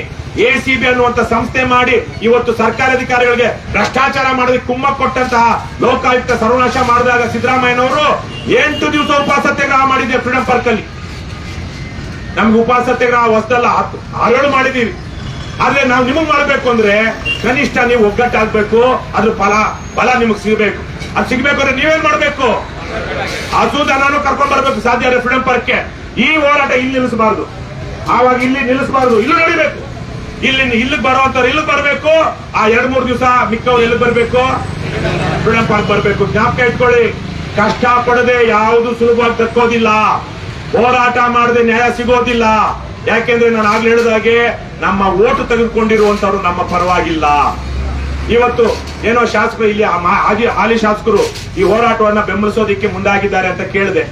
ಅಲ್ಲಿ ನಮ್ಮ ಆನೇಕಲ್ ತಾಲೂಕಲ್ಲಿ ಕಾಂಗ್ರೆಸ್ ಅವರು ಶಾಸಕರು, ಆದ್ರೆ ಬಿಜೆಪಿಯವರೆಲ್ಲ ಬಂದು ಹೋರಾಟಕ್ಕೆ ಬೆಂಬಲ ಕೊಡ್ತಾ ಇದ್ದಾರೆ ವಿರೋಧ ಪಕ್ಷದವರಾಗಿದ್ದುಕೊಂಡು. ಅಲ್ಲಿ ಬಾಲಕೃಷ್ಣ ಬಿಡದಿನಲ್ಲಿ ಶಾಸಕರು, ಅವರು ಸರ್ಕಾರದ ಪರನೇ, ಆದ್ರೆ ಅಲ್ಲಿ ಜೆಡಿಎಸ್ ನ ಮಾಜಿ MLA ಅಲ್ಲಿ ಬಂದು ಬೆಂಬಲ ಕೊಡ್ತಾ ಇದ್ದಾರೆ. ಆದ್ರೆ ಆಡಳಿತ ಪಕ್ಷದವರು ಬೆಂಬಲ ಕೊಡೋದಿಕ್ಕೆ ಕಷ್ಟ. ಇಲ್ಲಿ JDS MLA ಆದ್ರೆ ಅವರೇ ಹೋರಾಟಕ್ಕೆ ಬರ್ತಾ ಇಲ್ಲ ಅಂತ ಕೇಳಿದೆ. ತಪ್ಪಿದು. ಏನವ್ರ ಹೆಸರು? ಶಾಸಕರ ಹೆಸರು ರವಿಕುಮಾರ್, ನಮ್ಮ ಹೆಸರೇ ಅರ್ಧ. ಅವ್ರಿಗೆ ನಾನು ಜೊತೆಗಿದಾರಂತೆ. ನಾನು ಅವ್ರ ಕೈ ಮುಗಿದು ಕೇಳ್ಕೊಳ್ತೀನಿ, ದಯವಿಟ್ಟು ಬಂದು ಹೋರಾಟದ ಜೊತೆಗೆ ನಿಲ್ಲಿ. ಬರೀ ಪ್ರತಿ ಸಲಕ್ಕೂ ಹಣ ಹೆಂಡ ಹಂಚಿ ಕುಕ್ಕರು ಲಿಕ್ಕರು ನಿಂಕರ್ ಹಂಚಿ ಯಾಕಣ ಓಟ್ ಕೇಳ್ತೀರಾ? ಹೋರಾಟದ ಜೊತೆಗೆ ಬನ್ನಿ, ಜನನೇ ನಿಮ್ಗೆ ಓಟ್ ಕೊಡ್ತಾರೆ. ನಿಮಗೆ ಏನಿಗೆ ಕೊಡ್ತಾರೆ, ನಿಮ್ಮ ಪ್ರಚಾರದ ಖರ್ಚುಗಳನ್ನ ನೀವು ನಿರ್ವಹಿಸ್ತಾರೆ. ಎಷ್ಟು ದಿವಸ ಅಂತ ತಲೆ ಹೊಡೆದು ತಲೆ ಹಿಡಿದು ದುಡ್ಡು ಮಾಡಿ ಜನರನ್ನು ತಂದು ಜನರಿಗೆ ಹಂಚಿ ಹಾಳು ಮಾಡಿ ಎಲೆಕ್ಷನ್ ನಲ್ಲಿ ಗೆದ್ದು ಏನ್ ಕಾರ್ಯ ಸಾಧನೆ ಮಾಡ್ತೀರಾ ನೀವು? ಅದ್ರ ಬದಲಿಗೆ ಪ್ರಾಮಾಣಿಕವಾಗಿ ಬದುಕಿ, ನ್ಯಾಯಯುತವಾಗಿ ಬದುಕಿ, ರೈತರ ಜೊತೆಗೆ ಬದುಕಿ ನಿಮ್ಮನ್ನ ಜನ ನೆನೆಸ್ಕೊಳ್ತಾರೆ ಇನ್ನೊಂದು 10-20 ವರ್ಷ ಆದ್ಮೇಲೂ. ಅದು ಬಿಟ್ರೆ ನೀವು ಸತ್ತ ಮೇಲೆ ಎಷ್ಟೋ ಜನಗಳಲ್ಲಿ ಅಧಿಕಾರ ಕಳ್ಕೊಂಡ ಮೇಲೆ ಅವ್ರ ಮನೆ ಮುಂದೆ ನಾಯಿ ನರಿನೂ ಓಡಾಡಿಲ್ಲ. ಯಾಕೆ ಹೇಳಿ? ಅವ್ರ ಜನರಿಗೆ ಏನು ಸಹಾಯನೂ ಮಾಡಿಲ್ಲ ಅಂತ ಹೇಳಿ. ಆ ರೀತಿನಲ್ಲಿ ವ್ಯವಸ್ಥೆ ಇರೋವಾಗ ಒಳ್ಳೆ ಕೆಲಸ ಮಾಡಿ ಬದುಕಿ ಅಂತ ನಾನು ಕೇಳ್ಕೊಳ್ತೀನಿ. ಭಾಸ್ಕರ್ ಅವ್ರಿಗೂ ನಾನು ಕೇಳ್ಕೊಳ್ಳೋದಿಷ್ಟೇ, ಅವರು ಅವ್ರ ಅಧಿಕಾರಿಗಳು. ಯಾಕಂದ್ರೆ ಇವತ್ತು ಅವ್ರು ADC, ನಾಳೆ KDPಗೂ ಹೋಗ್ಬೋದು, KHPಗೂ ಹೋಗ್ಬೋದು, BDAಗೂ ಹೋಗ್ಬೋದು, ಹೋಗ್ತಾರೆ. ಯಾಕಂದ್ರೆ ಅವರು ಪ್ರಮೋಷನ್ ಸಿಗುತ್ತೆ, ಒಳ್ಳೊಳ್ಳೆ ಹುದ್ದೆಗಳು ಸಿಗುತ್ತೆ. ಆವಾಗ್ಲೂ ಅವರು ಬಹುಶಃ ರೈತಾಪಿ, ನಮ್ಮ ರಾಜ್ಯದ ಬಹುತೇಕ ಅಧಿಕಾರಿಗಳು ರೈತಾಪಿ ಹಿನ್ನೆಲೆಯಿಂದ ಬಂದಿರೋರು. ಅವ್ರಿಗೆ ಗೊತ್ತಿಲ್ಲ. ನೀವು ಆಗಿನ ಸರ್ ಯಾವೂರವರು? ಶ್ರೀನಿವಾಸಪುರ. ಇದೇ ಇದೇ ಜಿಲ್ಲೆಯವರು, ಕೋಲಾರ ಜಿಲ್ಲೆಯವರು, ನಿಮ್ಮ ಅವಿಭಜಿತ ಜಿಲ್ಲೆಯವರು. ಹಾಗಾಗಿ ಮಾವು ಬೆಳೆ, ದೊಡ್ಡ ಮಾವು ರಾಜಧಾನಿ, ಅಲ್ಲಿಂದ ಬಂದಿರುವಂತವ್ರು ಗೊತ್ತಿದೆ. ಇವತ್ತು ನಿಮಗೆ ಏನ್ ಒತ್ತಡಗಳಿದೆಯೋ ಏನಿದೆಯೋ ಗೊತ್ತಿಲ್ಲ. ಆದ್ರೆ KDP BD ಅಂತಹ ಈ ವಂಚಕ ದಟ್ಟ ದರಿದ್ರ ರಿಯಲ್ ಎಸ್ಟೇಟ್ ಕಂಪನಿಗಳಿಗೆ ಏನಾದ್ರು ನೀವು ಪ್ರಮೋಷನ್ ಆಗಿ ಹೋದಾಗ ದಯವಿಟ್ಟು ಇದನ್ನ ಗಮನಿಸಿ. ಇದನ್ನ ಗಮನಿಸಿಕೊಂಡು 50 ಎಕರೆ 100 ಎಕರೆ 200 ಎಕರೆಯನ್ನ ಅಷ್ಟನ್ನ ಮಾತ್ರ ಸ್ವಾಧೀನ ಮಾಡಿಕೊಂಡು ಯಾವ್ಯಾವ್ದೋ ಕೆಲವು ಭಾಗಗಳಲ್ಲಿ ಅಲ್ಲಿ ಡೆವಲಪ್ ಮಾಡಿ, ರಾಜ್ಯದ ಬೇರೆ ಬೇರೆ ಭಾಗಗಳಲ್ಲಿ ಹೋಗಿ ಡೆವಲಪ್ ಮಾಡಿ. ಬೆಂಗಳೂರು ಸುತ್ತಮುತ್ತ ಇವತ್ತು ಬೆಂಗಳೂರು ತನ್ನ ಭಾರತಕ್ಕೆ ತಾನೇ ಕುಸಿತಾ ಇದೆ. ಕೇವಲ ಇಲ್ಲೇ ಯಾಕೆ ಇಷ್ಟೆಲ್ಲ ಕಾರ್ಖಾನೆಗಳು ತಂದು ವಿಷಪೂರಿತ ನೀರು ಎಲ್ಲ ಏನದು ಏನು ನೀರಾವರಿ ಹೋರಾಟ, ಶಾಶ್ವತ ನೀರಾವರಿ ಹೋರಾಟ ಅದು ಮಾಡಿದ್ರಿ. ಯಾವ ತರ ನೀರು ಬರ್ತಾ ಇದೆಯಮ್ಮ? KC ವ್ಯಾಲಿ ನೀರು, ಭಾರಧಾತುಗಳು, ಕಲುಷಿತ ನೀರು, ವಿಷಪೂರಿತ ನೀರು. ನೀವು ಬೆಳೆದಿದ್ರಲ್ಲಿ ಯಾರು ತಿಂತಾ ಇದಾರ? ಅವ್ರು ಯಾರು ತಿನ್ನೋದಿಲ್ಲ. ಒಂದು ಮೊನ್ನೆ ಶ್ರೀನಿವಾಸಪುರದ ಮಾವು ಮೇಳ ಅಂತ ನಮ್ಮವ್ರು ಆಯೋಜನೆ ಮಾಡಿದ್ರು, ಅಲ್ಲಿ ಹೋಗಿದ್ದೆ. ಹೇಳ್ತಾ ಇದ್ರು ಮೊದಲು ವಾರಗಟ್ಟಲೆ ಮಾವಿನ ಹಣ್ಣು ಇಡಬಹುದಿತ್ತು, ಇವತ್ತು 1-2 ದಿವಸಕ್ಕೆಲ್ಲ ಕೊಳಿತಾ ಇದೆ. ಯಾಕೆ? ಬೆಂಗಳೂರಿಂದ ಕಕ್ಕಸ್ ನೀರು ಬಂದ್ರೆ ಅಪಾಯ ಇರ್ಲಿಲ್ಲ. ಬರ್ತಾ ಇರೋದು ಕೆಮಿಕಲ್ಸ್ ಇರುವಂತ ವಿಷದ ನೀರು. ಆ ವಿಷದ ನೀರು ಬೇರುಗಳನ್ನ ವಿಷ ಮಾಡ್ತಾ ಇದೆ, ಮಣ್ಣನ್ನು ವಿಷ ಮಾಡ್ತಾ ಇದೆ, ಗಾಳಿನ ವಿಷ ಮಾಡ್ತಾ ಇದೆ, ಆಹಾರನ ವಿಷ ಮಾಡ್ತಾ ಇದೆ. ಹಾಗಾಗಿ ಬೆಂಗಳೂರನ್ನು ಇನ್ನಷ್ಟು ವಿಷಪೂರಿತ ಮಾಡಿ, ಬೆಂಗಳೂರು ಪಕ್ಕದ ಮಂಡೂರು ಅಂತ ಒಂದು ಹೋರಾಟ ನಡೀತು, ಗೊತ್ತಿರ್ಬೋದು ನಿಮಗೆ. ಬೆಂಗಳೂರಿನ ಕಸ ಎಲ್ಲ ತಗೊಂಡೋಗಿ ಅಲ್ಲಿ ಹೊಸಕೋಟೆ ಹತ್ರ ಮಂಡೂರಲ್ಲಿ ಹಾಕ್ತಾ ಇದ್ರು. ಆ ಹೋರಾಟದಲ್ಲಿ ನಾನು 3 ದಿವಸ ಉಪವಾಸ ಕೂತಿದ್ದೆ. ಪರಪ್ಪನಗರ ಜೈಲಿಗೆ ಹೋಗಿ ಬಂದೆ. ಒಂದ್ ದಿವಸ ನನ್ನ ಇನ್ನೆಷ್ಟು ಹಾಳು ಮಾಡ್ತೀರಾ ಬೆಂಗಳೂರು ಸುತ್ತಮುತ್ತ ಇರುವಂತಹ ಜನರನ್ನ? ಒಳ್ಳೇದಾಗುತ್ತಾ ನಿಮಗೆ?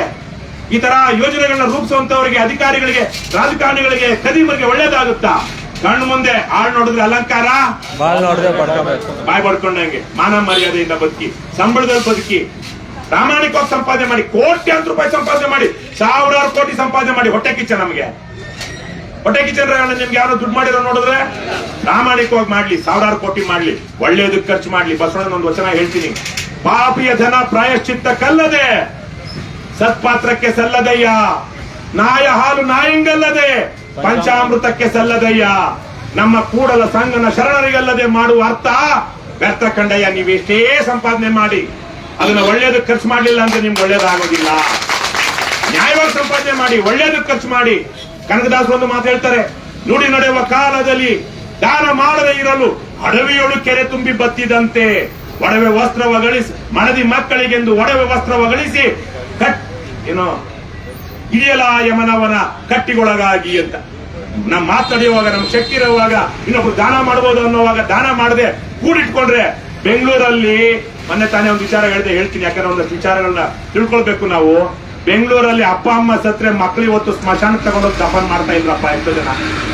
ಪ್ಯಾಕೇಜು ಮನೆಗೆ ಗಾಡಿ ಬಂದ್ಬಿಡುತ್ತೆ, ಮಕ್ಕಳು ಮೊಮ್ಮಕ್ಕಳು ಆ ಗಾಡಿಲಿ ಹೆಣ ಇಟ್ಬಿಟ್ಟು ನಮಸ್ಕಾರ ಹೊಡೆದ್ಬಿಡ್ತಾರೆ. ಅವ್ರು ತಗೊಂಡೋಗಿ ಸ್ಮಶಾನಕ್ಕೆ ಹಾಕಿದ್ರೋ ಬಿಟ್ರೋ ಏನಾಯ್ತೋ ಗೊತ್ತಿಲ್ಲ. ನಡೀತಾ ಇದೆ ಪ್ಯಾಕೇಜ್. ಇವತ್ತು ಹೂಡೋದಿಕ್ ಪ್ಯಾಕೇಜು, ಸುಡೋದಿಕ್ ಪ್ಯಾಕೇಜು, ಮನೆಯಿಂದ ತಗೊಂಡೋಗೋದಿಕ್ ಪ್ಯಾಕೇಜ್. ಸ್ಮಶಾನಕ್ಕೆ ಹೋಗ್ತಾ ಇಲ್ಲ ಮಕ್ಕಳು. ಇನ್ನಿಷ್ಟೆಷ್ಟು ಸಂಪಾದನೆ ಮಾಡಿ ಎಷ್ಟು ಮೆರೆದು ನಿಮ್ಗೆ ಕೊನೆ ಕಾಲದಲ್ಲಿ ನೋಡೋದಿಕ್ ಗತಿ ಇಲ್ಲ ನಿಮ್ಮನ್ನ ಯಾರನ್ನು. ವೃದ್ಧಾಶ್ರಮಗಳಲ್ಲಿ ಬದುಕ್ತಾ ಇದ್ದೀರಾ. ಹಾಗಾಗಿ ದುಡ್ಡು ಮಾಡಿರುವಂತವ್ರು ಬಾಂಧವ್ಯಗಳನ್ನ ಕಟ್ಕೊಳ್ಳಿ. ಸಮಾಜ ದೊರೆಸ್ವಾಮಿ ಅವರು ಸತ್ತಾಗ 10 ದಿವಸ ನಾನು ಅವ್ರ ಸೇವೆ ಮಾಡಿದೆ. ಅವ್ರು ಸಾಯೋದಕ್ಕೆ ಮೊದಲು 103 ವರ್ಷ ಆಗಿತ್ತು ಅವರಿಗೆ. ಅವ್ರು ಸತ್ತಾಗ ಅವತ್ತು ಬಿಜೆಪಿ ಗೌರ್ಮೆಂಟ್ ಇತ್ತು. ಬಿಜೆಪಿ ಗೌರ್ಮೆಂಟ್ ವಿರುದ್ಧ ಅವರೊಂದಷ್ಟು ಮಾತಾಡಿದ್ರು. ಆದ್ರೂ ಬಿಜೆಪಿಯವರು ಬಹಳ ದೊಡ್ಡ ಮನಸ್ಸು ಮಾಡಿ ಅವರಿಗೆ ಏನು ರಾಜ್ಯ ಸರ್ಕಾರಿ ಗೌರವ ಕೊಟ್ಟರು. 106 ಜನ ಕೋವಿಡ್ ಅವರು ದೇಹ ದಾನ ಮಾಡಿದ್ರು. ಆದ್ರೆ ಅವರಿಗೆ ಕೋವಿಡ್ ಪಾಸಿಟಿವ್ ಆಗಿತ್ತು. ಅಂತ ಸಮಯದಲ್ಲೂ ಪ್ರತಿ ದಿವಸ ನಾನು 5-6 ಗಂಟೆ ಜಯದೇವ ಆಸ್ಪತ್ರೆಯಲ್ಲಿ ಅವ್ರ ಜೊತೆಗಿದ್ದು ನಮ್ಮ ಮನೆಯಿಂದ ಅನ್ನ ತಗೊಂಡು ಒಂದ್ ಸ್ವಲ್ಪ ತುಪ್ಪ ಎಲ್ಲ ತಗೊಂಡು ಹೋಗ್ಕೊಡ್ತಾ ಇದ್ದೆ. 103 ವರ್ಷ. ಕರ್ನಾಟಕ ರತ್ನ, ನಿಜವಾದ ಕರ್ನಾಟಕ ರತ್ನ ಸ್ವಾತಂತ್ರ್ಯ ಹೋರಾಟಗಾರ ದೊರೆಸ್ವಾಮಿ ಅವರು. ಅವ್ರಿಗೆ ಯಾರು ಅವ್ರ ಅನಾಥರಾಗಿ ಸಾಯ್ಲಿಲ್ಲ. ಅನಾಥರಾಗಿ ಸತ್ರ ಅವರು, ಅನಾಥರಾಗಿ ಸಾಯ್ಲಿಲ್ಲ. ನಾವೆಲ್ಲ ಇದ್ವಿ. ಆಮೇಲೆ ಅವರ ಶವ ಸಂಸ್ಕಾರ ಆದ್ಮೇಲೆ ಅದನ್ನ ಅಸ್ಥಿ ಏನ್ ಬೂದಿ ಇರುತ್ತೆ ಅದನ್ನ ತಗೊಂಡೋಗಿ ಅಲ್ಲೆಲ್ಲೋ ಕಾವೇರಿ ನದಿ ದಡದಲ್ಲಿ ರಾಮನಾಥ್ಪುರ ಅಂತ ಅರಕಲಗೂಡು ನಮ್ಮ AT ರಾಮಸ್ವಾಮಿ ಅವರು ತಗೊಂಡೋಗಿ ಅಲ್ಲಿ ತೆಂಗಿನ ಮರದ ಬುಡದಲ್ಲಿ ಹಾಕಿದ್ರು. ಅದನ್ನ ಕೆರೆಗೂ ನದಿಗೂ ಬಿಡ್ಲಿಲ್ಲ. ಎಷ್ಟು ಶ್ರೇಷ್ಠವಾದಂತಹ ಒಂದು ಕೃತಜ್ಞತೆ ಒಳ್ಳೆಯವರಿಗೆ ಕೊಡೋದು. ನೀವೆಷ್ಟು ದುಡ್ಡು ಮಾಡಿದ್ರೆ ನಿಮ್ಮನ್ನ ಹೆಣ ಎತ್ತೋದಿಕ್ 4 ಜನ ಸಿಗೋದಿಲ್ಲ. ಸಿಗ್ತಾರ? ಎಷ್ಟೋ ಕಡೆ ನೋಡ್ತೀವಿ ನಾವು. ಹೆಣ ಎತ್ತೋದಿಕ್ ಹಿಂದೆ ಮುಂದೆ ನೋಡ್ತಾ ಇರ್ತಾರೆ. ಹೆಣ ಎತ್ತರೆ ಸೂತ್ಕ 7 ದಿವಸ 8 ದಿವಸ ಆಗೋ ತನಕ ಆಮೇಲೆ ತಲೆ ಬಡ್ಸ್ಕೋಬೇಕು, ಅದು ಮಾಡ್ಬೇಕು ಅಂತ. ನ್ಯಾಯವಾಗಿ ಬದುಕಿ, ನ್ಯಾಯವಾಗಿ ಸಂಪಾದನೆ ಮಾಡಿ. ನಾನು ಅಧಿಕಾರಿಗಳಿಗೆ, ರಾಜಕಾರಣಿಗಳಿಗೆ ಇಲ್ಲಿ ಭೂಮಿ ಹೊಡಿಬೇಕು ಅಂತಿರೋ ಎಲ್ಲ ಕಳ್ಳರು ಅದನ್ನೇ ಹೇಳುವಂತ. ಈ ನಿಟ್ಟಿನಲ್ಲಿ ಆಗ್ಲೇ ಹೇಳಿದಾಗೆ ಆಗಸ್ಟ್ 17ನೇ ತಾರೀಕು ಸೋಮವಾರ ನೀವೆಲ್ಲ ಬರ್ತೀರಲ್ವಾ? ನಾವು ನಮ್ ಕೈಲಾದಷ್ಟು ಬರ್ತೀವಿ. ಎಲ್ಲಾ ಹೋರಾಟಗಳಿಗೆ ನಮ್ ಬೆಂಬಲ ಇದೆ. ಅದೇ ತರಕ್ಕೆ ಒಂದು ಉಪವಾಸ ಸತ್ಯಾಗ್ರಹ ನೀವ್ಯಾರು ಕೂರ್ಬೇಡಿ, ನಾನು ಕೂರ್ತೀನಿ. ಆದ್ರೆ ನೀವು ಬಂದು ಬೆಂಬಲ ಕೊಡಿ. ನೀವು ಬಂದು ಅದು ಬೆಂಬಲ ಅಲ್ಲ, ನಿಮ್ದೇ ಹೋರಾಟ, ನನ್ನದ. ನಾನ್ ಚೆನ್ನಾಗಿದ್ದೀನಿ ಅದು ತಿಳ್ಕೊಳ್ಳಿ. ನಮ್ KRS ಪಾಟೀಲ್ ಅಷ್ಟೇ ಕಷ್ಟ ಪಡ್ತಾ ಇದಾರೆ, ಆಟೋ ಓಡಿಸ್ತಾ ಇದಾರೆ. ಅವ್ರು ಯಾರೋ ಶ್ರೀನಿವಾಸ್ ಅಂತ ಎಲ್ಲ ಬಂದ್ರಲ್ಲ, ಟೆಂಪೋ ಓಡಿಸ್ತಾ ಇದಾರೆ. ಅಲ್ಲೇ ಇದ್ದಾರೆ ಕೋಲಾರದ ತಾಲೂಕು ಅಧ್ಯಕ್ಷರು. ಒಂದು ಟೆಂಪೋ ಓಡಿಸ್ತಾರೆ, ಕೃಷಿ ಮಾಡ್ತಾರೆ. ನಮಗೇನು ಸಮಸ್ಯೆ ಆಗಿಲ್ಲ. ಸಮಸ್ಯೆ ಆಗಿರೋರು ಇವತ್ತು ನೀವು ಸ್ವಲ್ಪ ಹೆಚ್ಚಿನ ತ್ಯಾಗ ಮಾಡಬೇಕು, ಹೆಚ್ಚಿನ ಶ್ರಮ ಹಾಕ್ಬೇಕು. ನಿಮ್ಮ ಜೊತೆಗೆ ನಾವಿದ್ದೀವಿ. ದೇಶ ಉಳಿಸ್ಕೊಳ್ಳೋದಿಕ್ಕೆ, ರೈತರನ್ನ ಬದುಕೊಳ್ಳೋದಿಕ್ಕೆ, ಸಮಾಜ ಕಟ್ಟೋದಿಕ್ಕೆ, ಅನ್ಯಾಯ, ಅಧರ್ಮ, ಅಸತ್ಯವನ್ನ ಕಡಿಮೆ ಮಾಡೋದಿಕ್ಕೆ ನಾವು ನಿಮ್ ಜೊತೆಗೆ ಹೋರಾಟದಲ್ಲಿ ತೊಡಗಿದ್ದೀವಿ. ಹಾಗಾಗಿ ಇವತ್ತು ಕುಮಾರು ಅವರು ನನ್ನನ್ನ ಕರೆದು ಈ ಹೋರಾಟಕ್ಕೆ ನೀವು ಬರಬೇಕು ಅಂತ ಹೇಳಿದಕ್ಕೆ ನಾವು ಬಂದಿದ್ದೀವಿ. ನಿರಂತರವಾಗಿ ನಿಮ್ ಜೊತೆಗೆ ನಾನು ನಮ್ಮ ಜಿಲ್ಲಾ ಉಸ್ತುವಾರಿ ಆಗಿರುವಂತಹ ಶ್ರೀನಿವಾಸ್ ಅವ್ರನ್ನ ಕೇಳ್ಕೊಳ್ತೀನಿ. ಇದು ನಮ್ಮದು ಹೋರಾಟ, ನಮ್ಮೆಲ್ಲರೂ ಹೋರಾಟ. ಪಕ್ಷಭೇದ ಇಲ್ಲ. ಬೇರೆಯವರೆಲ್ಲ ಕಾಂಗ್ರೆಸ್ನವರು ಬರ್ಲಿ, JDSನವರು ಬರ್ಲಿ, ಬಿಜೆಪಿ ಯಾರು ಬೇಡಂದಿದ್ದೀರನಪ್ಪ? ಇಲ್ವಲ್ಲ. ಅವರು ಬರ್ಬೇಕು, ಬರ್ತಾರೆ. ಹಾಗಾಗಿ ನೀವು ಅಷ್ಟೇ ನಮ್ಮ ಪಕ್ಷದವ್ರು ಯಾವಾಗ ಸಾಧ್ಯ ಆಗುತ್ತೆ ಅವಾಗೆಲ್ಲ ಬಂದು ಹೋರಾಟದಲ್ಲಿ ಭಾಗವಹಿಸಿ ಶಾಂತಿಯುತವಾದ ಹೋರಾಟ. ಅಸಹಕಾರ ಕೊಡೋಣ, ಸರ್ಕಾರಕ್ಕೆ ವಿರೋಧ ಮಾಡೋಣ. ಆದ್ರೆ ಯಾವುದೇ ಸಂದರ್ಭದಲ್ಲೂ ಅಧಿಕಾರಿಗಳ ಮೇಲೆ ಕೈ ಮಾಡಬೇಡಿ. ಯಾವುದೇ ಸಂದರ್ಭದಲ್ಲೂ ಅವಾಚ್ಯ ಶಬ್ದಗಳಿಂದ ನಿಂದಿಸಬೇಡಿ. ಯಾವುದೇ ಸಂದರ್ಭದಲ್ಲೂ ಕೈ ಮಾಡಬೇಡಿ. ಇವೆರಡೂ ನಾವು ಈ ಶಿಸ್ತನ್ನ ಪಾಲಿಸ್ಕೊಂಡು ಬಂದಿರೋದಕ್ಕೇನೆ ನಮ್ಮ ಮೇಲೆ ಎಷ್ಟೇ ಕೇಸ್ಗಳಿದ್ರು ಪೊಲೀಸರು ಇವತ್ತು ನಮ್ಮನ್ನ ಅರೆಸ್ಟ್ ಮಾಡೋದಕ್ಕೆ ಆಗ್ತಾ ಇಲ್ಲ. ಅನೇಕ ಹೋರಾಟಗಳನ್ನ ಮಾಡಿದೀವಿ. ಒಂದು ಸಲಕ್ಕೂ ಪೊಲೀಸರನ್ನ ನಾವು ಕೆಟ್ಟ ಅವಾಚ್ಯ ಶಬ್ದಗಳಿಂದ ಬೈದಿಲ್ಲ, ಅಧಿಕಾರಿಗಳನ್ನ ಬೈದಿಲ್ಲ. ಪೊಲೀಸರೇ ನಮ್ಮನ್ನು ತಳ್ಳಾಡಿದ್ದಾರೆ, ಅಧಿಕಾರಿಗಳು ತಳ್ಳಾಡಿದ್ದಾರೆ, ಗೂಂಡಾಗಳು ಹೊಡೆದಿದ್ದಾರೆ. ಗೂಂಡಾಗಳಿಂದ ರಕ್ಷಣೆ ಮಾಡ್ಕೊಳ್ತೀವಿ. ಆದ್ರೆ ಪೊಲೀಸರ ಮೇಲೆ ಅವ್ರು ಹತ್ತು ಹೊಡೆದ್ರು ನಾವು ಒಂದು ಏಟು ಹೊಡೆಯೋದಿಲ್ಲ. ನಾವು ಹಾಗೆ ಇರಬೇಕು. ಆವಾಗ ನಿಮ್ಮ ಹೋರಾಟವನ್ನು ಹತ್ತಿಕ್ಕೋದಿಕ್ಕೆ ಯಾರ ಕೈಯಿಂದ ಸಾಧ್ಯ ಇಲ್ಲ. ಈಗೆಲ್ಲ ಸೇರಿ ಹೋರಾಟ ಮುಂದುವರಿಸಿ ಯಾವಾಗ ನ್ಯಾಯ ಸಿಗುತ್ತೋ ಗೊತ್ತಿಲ್ಲ. ಎಷ್ಟು 3.5 ವರ್ಷ ಸುದೀರ್ಘ ಕಾಲ ಹೋರಾಟ ಮಾಡಿದ್ದು ಎಲ್ಲಿ? ಚನ್ನರಾಯಪಟ್ಟಣದಲ್ಲಿ. ಹಾಗಾಗಿ ಹೋರಾಟವನ್ನ ನೀವು ಗೆಲ್ಲಬೇಕು ಅಂದ್ರೆ ತಾಳ್ಮೆ ಬೇಕು. ಆ ತಾಳ್ಮೆಯನ್ನ ಇಟ್ಟುಕೊಂಡು ಗಾಂಧೀಜಿ ಮಾರ್ಗದಲ್ಲಿ ಶಾಂತಿ ಮತ್ತು ಅಹಿಂಸೆಯಿಂದ ಹೋರಾಟ ಮಾಡಿ ಬಾಬಾ ಸಾಹೇಬ್ ಅಂಬೇಡ್ಕರ್ ಅವರು ಸಂವಿಧಾನ ಕೊಟ್ಟಿದ್ದಾರೆ. ಆ ಸಂವಿಧಾನವನ್ನು ಅರ್ಥ ಮಾಡ್ಕೊಂಡು ಏನ್ ಹಕ್ಕುಗಳಿದೆ ಅಂತ ತಿಳ್ಕೊಂಡು ಆ ದಿಕ್ಕಿನಲ್ಲಿ ಹೋರಾಟ ಮಾಡಿ ಅಂತ ಕೇಳ್ತಾ, ಇವಾಗ ಭಕ್ತರಲ್ಲಿ ಬೈರೇಗೌಡರು ನೀವೇ ಹೇಳ್ತೀರಾ, ನಾನು ಹೇಳ ಇದನ್ನ ಓದ್ಬಿಡ್ಲಾ? ಈಗ ನಾವು ನಮ್ಮ ಇಲ್ಲಿರೋರು ಎಲ್ಲರ ಪರವಾಗಿ ನಮ್ಮ ವತಿಯಿಂದ ಒಂದು ಆಗ್ರಹ ಪತ್ರವನ್ನ, ಮನವಿನೂ ಅಲ್ಲ ಸರ್ ಅದು, ನಾವು ಮನವಿನೇ ಅನ್ನೋದಿಲ್ಲ, ಆಗ್ರಹ ಪತ್ರವನ್ನ ಮುಖ್ಯಮಂತ್ರಿಗಳಿಗೆ, ಯಾರಿಗೆ? ಮುಖ್ಯಮಂತ್ರಿಗಳಿಗೆ. ಯಾರ ಮೂಲಕ? ಜಿಲ್ಲಾಡಳಿತದ ಮೂಲಕ. ದಿನಾಂಕ 29/7/2026 ಅವರಿಗೆ, ಮುಖ್ಯಮಂತ್ರಿಗಳವರಿಗೆ, ಮಾನ್ಯ ಜಿಲ್ಲಾಧಿಕಾರಿಗಳು ಚಿಕ್ಕಬಳ್ಳಾಪುರ ಇವರ ಮೂಲಕ ವಿಷಯ: ಶಿಡ್ಲಘಟ್ಟ ತಾಲೂಕು ಜಂಗಮಕೋಟೆ ಹೋಬಳಿಯ 13 ಹಳ್ಳಿಗಳ 2823 ಎಕರೆ ಫಲವತ್ತಾದ ಕೃಷಿ ಭೂಮಿಯನ್ನು ಕೆಎಡಿಬಿ ಭೂಸ್ವಾಧೀನದಿಂದ ತಕ್ಷಣ ಕೈಬಿಡಬೇಕೆಂದು ಆಗ್ರಹಿಸಿ. ಮಾನ್ಯರೇ, ನಾವು ಕೆಆರ್ಎಸ್ ಪಾರ್ಟಿ ಚಿಕ್ಕಬಳ್ಳಾಪುರ ಜಿಲ್ಲಾ ತಂಡದ ವತಿಯಿಂದ ಮತ್ತು ಇಲ್ಲಿರುವಂತಹ ಎಲ್ಲ ರೈತರ ವತಿಯಿಂದ ಜಂಗಮಕೋಟೆ ಹೋಬಳಿ 13 ಹಳ್ಳಿಗಳ ರೈತರ ಪರವಾಗಿ ಈ ಆಗ್ರಹ ಪತ್ರ ಸಲ್ಲಿಸುತ್ತಿದ್ದೇವೆ. ಸರ್ಕಾರವು ಶಿಡ್ಲಘಟ್ಟ ತಾಲೂಕು ಜಂಗಮಕೋಟೆ ಹೋಬಳಿಯ 13 ಹಳ್ಳಿಗಳ ರೈತರ ಒಟ್ಟು 2823 ಎಕರೆ ಫಲವತ್ತಾದ ಕೃಷಿ ಭೂಮಿಯನ್ನು ಕೆಡಿಬಿ ಮೂಲಕ ಕೈಗಾರಿಕೆಗೆ ಸ್ವಾಧೀನಪಡಿಸಿಕೊಳ್ಳಲು ಹೊರಟಿರುವುದು ರೈತರಲ್ಲಿ ತೀವ್ರ ಆಕ್ರೋಶ ಮತ್ತು ಆತಂಕವನ್ನು ಉಂಟು ಮಾಡಿದೆ. ನಮ್ಮ ತೀವ್ರ ಆಕ್ಷೇಪಣೆಗಳು: ಇದು ಜೀವನ್ ಮರಣದ ಪ್ರಶ್ನೆ. ಈ 2823 ಎಕರೆ ಭೂಮಿಯೇ 13 ಹಳ್ಳಿಗಳ ಸಾವಿರಾರು ರೈತ ಕುಟುಂಬಗಳ ಉಸಿರು. ಭೂಮಿ ಹೋದರೆ ಅವರು ಬೀದಿ ಪಾಲಾಗುವುದು ಖಚಿತ. ಅದೇನಮ್ಮ? ಆಹಾರ ಭದ್ರತೆಗೆ, ಎರಡನೇದು ಆಹಾರ ಭದ್ರತೆಗೆ ದೊಡ್ಡ ಹೊಡೆತ. ವರ್ಷಕ್ಕೆ 2-3 ಕಡಿಮೆನೆ, ಕೆಲವೊಬ್ಬರು 4-5 ಬೆಳೆ ಬೆಳೀತಾರೆ. ಅಲ್ಲಿ ಬಿಡದಿನಲ್ಲಿ 5-6 ಬೆಳೆ ಬೆಳೀತಾರೆ. ಇವತ್ತು ರೇಷ್ಮೆ ಸಾಗಾಣಿಕೆ ಮಾಡೋರು 5-6 ಬೆಳೆ ಬೆಳೆಯೋದಕ್ಕಾಗಲ್ವಾ? ಹಾಗಾಗಿ ಕೇವಲ 2-3 ಅಲ್ಲ, ವರ್ಷಕ್ಕೆ 2-3 ಬೆಳೆ ಕೊಡುವ ಅತ್ಯಂತ ಫಲವತ್ತಾದ ಭೂಮಿಯನ್ನು ಕೈಗಾರಿಕೆಗೆ ನೀಡುವುದು ರಾಜ್ಯದ ಆಹಾರ ಭದ್ರತೆಗೆ ಮಾಡುವ ದ್ರೋಹ. ಮೂರನೇದು, ಆದ್ದರಿಂದ ನಾವು ಏನನ್ನು ಆಗ್ರಹಿಸ್ತೇವೆ? ಜಂಗಮಕೋಟೆ ಹೋಬಳಿಯ 13 ಹಳ್ಳಿಗಳ 2823 ಎಕರೆ ಫಲವತ್ತಾದ ಕೃಷಿ ಭೂಮಿಯನ್ನು ಕೆಐಎಡಿಬಿ ಭೂಸ್ವಾಧೀನದಿಂದ ಕೂಡಲೇ ಕೈಬಿಡಬೇಕು. ಕೈಬಿಡಬೇಕೋ ಬೇಡವೋ? ಕೈಬಿಡಬೇಕು. ರೈತರೊಂದಿಗೆ ಚರ್ಚಿಸದೆ ಯಾವುದೇ ಭೂಸ್ವಾಧೀನ ಪ್ರಕ್ರಿಯೆಯನ್ನು ಮುಂದುವರಿಸಬಾರದು. ಕೈಗಾರಿಕೆಗೆ ಬೇಕಾದರೆ ಬಂಜರು ಭೂಮಿಯನ್ನು ಗುರುತಿಸಿ ಸ್ವಾಧೀನ ಮಾಡಿಕೊಳ್ಳಲಿ. ಸರಿನಲ್ವೇನ್ರಪ್ಪ? ಬಂಜರು ಭೂಮಿ ಆಗ್ಲಿ ಅಥವಾ ಗೋಮಾಳ ಸರ್ಕಾರ ತಗೊಂಡಾಗಲು ಆ ಯಾವ ಊರಿನ ಗೋಮಾಳ, ಅದು ಯಾರ ಆಸ್ತಿ? ಆ ಊರಿನ ಆಸ್ತಿ. ಆ ದುಡ್ಡನ್ನ, ಅದಕ್ಕೆ ಪರಿಹಾರವನ್ನ ಊರಿನ ಅಭಿವೃದ್ಧಿ ಬಳಸಬೇಕು. ಆದ್ರೆ ಇವ್ರು ಏನ್ ಮಾಡ್ತಾರೆ? ಅದಕ್ಕೆ ಲೆಕ್ಕನೇ ಇಡೋದಿಲ್ಲ. ಆ ಊರನ್ನ ಸರ್ವನಾಶ ಮಾಡೋದಿಕ್ಕೆ ಬೇಕಾದ್ರೆ ಮುಂದಾಗ್ತಾರೆ ಹೊರತು ಆ ಗೋಮಾಳಕ್ಕೆ ಅಥವಾ ಸರ್ಕಾರಿ ಭೂಮಿಯನ್ನ ವಶಪಡಿಸಿಕೊಂಡಾಗ ಯಾವ ಊರಿನ ಹೆಸರಲ್ಲಿ ಆ ಭೂಮಿ ಇರುತ್ತೋ ಆ ಊರಿನ ಅಭಿವೃದ್ಧಿಗೆ ಆ ದುಡ್ಡನ್ನ ವಿನಿಯೋಗಿಸಬೇಕು. ಸಾಧ್ಯ ಆದ್ರೆ ಆ ಊರಿನ ಜನರಿಗೆ, ಅದಕ್ಕೆ ಎಲ್ರಿಗೂ ಪರಿಹಾರ ಕೊಡಬೇಕು. ಪ್ರತಿಯೊಬ್ಬ ಆ ಊರಿನ ಗ್ರಾಮಸ್ಥರಿಗೆ ಪರಿಹಾರ ಕೊಡಬೇಕು. ಅಂತದನ್ನ ನಾವು ಕೇಳಬೇಕು. ರೈತರ ಬದುಕಿನ ಜೊತೆ ಚೆಲ್ಲಾಟವಾಡಿದರೆ ನಾವೆಲ್ಲರೂ ಉಗ್ರ ಹೋರಾಟ ಮಾಡ್ತೀವೋ ಇಲ್ವೋ? ಉಗ್ರ ಹೋರಾಟ ಕತ್ತಿ ದೊಣ್ಣೆ ತಗೊಂಡು ಪಿತ್ತು ತಗೊಂಡಲ್ಲ, ಶಾಂತಿಯುತವಾಗಿ ಅಹಿಂಸಾತ್ಮಕವಾಗಿ ಮಾಡುವಂತದ್ದು ಉಗ್ರ ಹೋರಾಟಗಳಿವೆ. ಹಾಗಾಗಿ ಅಂತಹ ಒಂದು ಉಗ್ರ ಹೋರಾಟವನ್ನು ಮಾಡಬೇಕಾಗುತ್ತದೆ ಎಂದು ಈ ಮೂಲಕ ಎಚ್ಚರಿಸುತ್ತೇವೆ. ನಮ್ಮ ಈ ಆಗ್ರಹವನ್ನು ತಕ್ಷಣ ಪರಿಗಣಿಸಿ ಸೂಕ್ತ ಕ್ರಮ ಕೈಗೊಳ್ಳುವಂತೆ ಕೋರುತ್ತೇವೆ. ಬನ್ನಿ ಸರ್, ನೀವು ಬನ್ನಿ. ಶ್ರೀನಿವಾಸ ನಮ್ಮವ್ರು ಯಾರಾದ್ರೂ ಫೋಟೋ ತಗೊಳ್ಳಿ.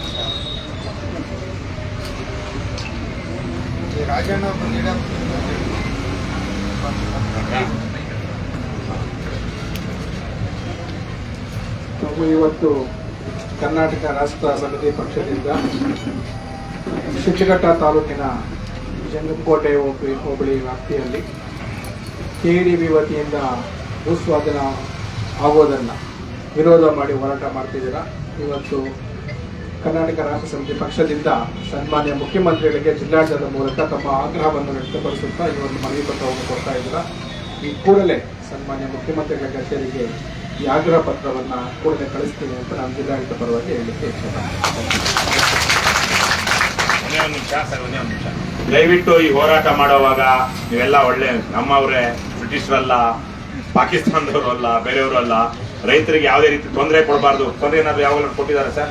ಆದ್ರೆ ಇನ್ನೇನೋ ಬೈಕ್ ಜೊತೆ ಹೋದಾಗ ಎಲ್ಲ ತಡೆದ್ರು ಅಂತ, ಅದನ್ನ ತಡೆಯುವಂತದ್ದೇನು ಅಗತ್ಯ ಇಲ್ಲ. ಫ್ರೀಡಂ ಪಾರ್ಕ್ ಅಲ್ಲಿ ಬೆಂಗಳೂರು ಹತ್ರ ಹೋದಾಗ ತಡೆದ್ರು ಪರವಾಗಿಲ್ಲ. ಆದ್ರೆ ಮಿಕ್ಕಾಗಿ ಇಲ್ಲೆಲ್ಲೇ ಬಂದ್ ಮಾಡುವಂತದ್ದು, ಈ ತರದ್ ಯಾವುದೇ ಸ್ವಲ್ಪ ರೈತರಿಗೆ ಆಕ್ರೋಶ. ಅವ್ರನ್ನ ಅಡ್ಡ ಹಾಕಿದ್ರು ಬೆಂಗಳೂರಲ್ಲಿ. ಅಡ್ಡ ಹಾಕಿ ಅವ್ರಿಗೆ ಅಲ್ಲೇ ನಿಲ್ಲಿಸ್ಬಿಟ್ರು. ಫ್ರೀಡಂ ಪಾರ್ಕ್ ಕರ್ಕೊಂಡು ಹೋಗ್ತೀವಿ ಅಂತ ಹೇಳಿದ್ರು ಪೊಲೀಸರು. ಆಮೇಲೆ ರೈತರ ಮೇಲೆ ಕೇಸ್ ಹಾಕಿದ್ರು. ಒಬ್ಬನ ಕಾಲ್ ಮುಡಿದ್ರು, ಒಬ್ಬನ ಪಕ್ಕೆ ಹೊಡೆದ್ರು, ಇನ್ನೊಬ್ಬ ಹೆಣ್ಣುಮಗಳ ಮೇಲೆ ಇದು ಮಾಡಿ ಹೊಡೆದ್ರು. ಆಮೇಲೆ ಪೊಲೀಸ್ ಏನ್ ಮಾಡಿದ್ದಾರೆ ಗೊತ್ತಾ? ಸರ್ಕಾರಿ ಕರ್ತವ್ಯ ಕಟ್ಟಿ ಮತ್ತು ಮಹಿಳೆಯರ ಮೇಲೆ ಮಾನಭಂಗ ಅನ್ನುವಂತ ಕೇಸ್ ಹಾಕ್ಬಿಟ್ಟಿದ್ದಾರೆ. ಅಲ್ಲಿ ಮಹಿಳಾ ಪೊಲೀಸೇ ಇರ್ಲಿಲ್ಲ. ಆಮೇಲೆ ಇದು ಹೆಣ್ಮಕ್ಳನ್ನ ಹೇಳ್ಕೊಂಡು ಹೋಗಿದ್ದಾರೆ. ಮಹಿಳಾ ಪೊಲೀಸ್ ಇರ್ಬೇಕೋ ಬೇಡ ಹೆಣ್ಮಕ್ಳನ್ನ ಗಾಡಿ ಹಾಕುವಾಗ. ಹಾಗಾಗಿ ಅಂತ ಯಾವ್ದನ್ನು ಮಾಡಬೇಡಿ. ಏನಾಗಿದೆ ವಸ್ತುನಿಷ್ಠವಾಗಿ ಮಾಡಿ. ಯಾಕಂದ್ರೆ ಸುಳ್ಳು FIR ಗಳನ್ನ ನಾವು ಹಾಕೋದು ನೋಡ್ತಾ ಇದೀವಿ ಸರ್. ಹಾಗಾಗಿ ನೀವು DC ಅವರಿಗೆ ಇನ್ನೊಂದು ಹೇಳಿ, ರೈತ ಹೋರಾಟಗಳನ್ನ ಗಮನಿಸಿಕೊಂಡು ಸ್ವಲ್ಪ ಏನಂತಾರೆ ಕನ್ಸರ್ನ್ ಇಟ್ಕೊಂಡು ಅವರ ಆ ಸಂದರ್ಭದಲ್ಲಿ ನಿಭಾಯಿಸಬೇಕು. ಅದಕ್ಕಾಗಿ ಪೊಲೀಸರ ಮೇಲೆ ಬಹಳ ದೊಡ್ಡ ಜವಾಬ್ದಾರಿ ಇರುತ್ತೆ.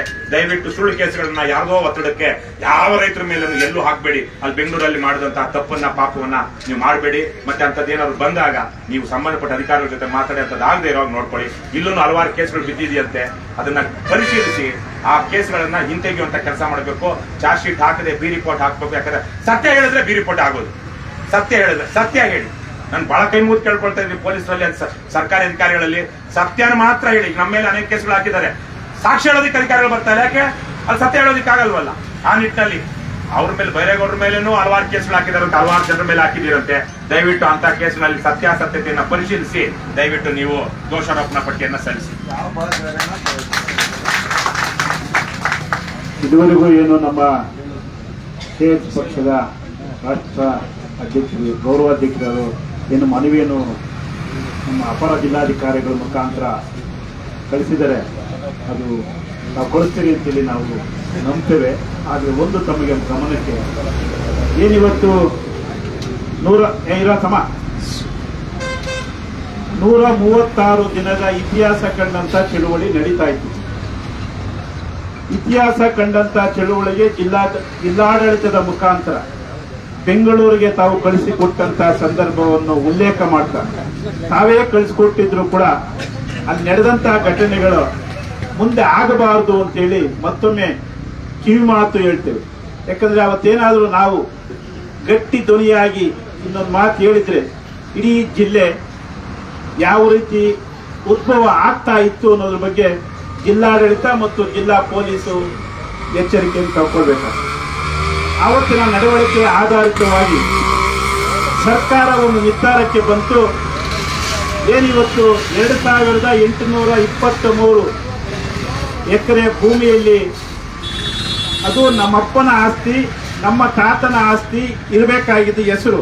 ಆದರೆ ಸರ್ಕಾರದವರು KDB ಅಂತೇಳಿ ನೀವು ತಾವು ಮಾಡಿದ್ರಿ, ಅದನ್ನ ಗಟ್ಟಿ ಧ್ವನಿಯಾಗಿ ಹೇಳಿದ ಫಲದಿಂದ ರಾಜ್ಯದ ಜವಾಬ್ದಾರಿತ ಹೊತ್ತಂತ ಒಬ್ಬ DC ಅಂದ್ರೆ CO DC ಮತ್ತು ಅಲ್ಲಿನ ಪ್ರಿನ್ಸಿಪಲ್ ಸೆಕ್ರೆಟರಿ ಅವರು ಕೂಡ 3 ಜನರು ಒಪ್ಪಿಗೆ ಆದ ಮೇಲೆ ಕಾಲಂ ನಂಬರ್ 11ರಲ್ಲಿ ತೆಗೀರಿ ಅಂತೇಳಿ 2ನೇ ತಾರೀಕು ನಿಮಗೆ ನೋಟಿಸ್ ಬಂದಿರೋ ಜಿಲ್ಲಾಡಳಿತ. ಅಂದ್ರೆ ಇವತ್ತೆಷ್ಟು ನಮಗೆ ಒಳ್ಳೆ ಅಧಿಕಾರಿಗಳು ವಿಶ್ವಾಸ ಆಗಿರೋದೇ ಬಹಳ ಕಷ್ಟ ಅಂತ ನಮಗಾಗ್ತದೆ. ಇದು ಬಹಳ ನೋವಿನ ಸಂಗತಿ.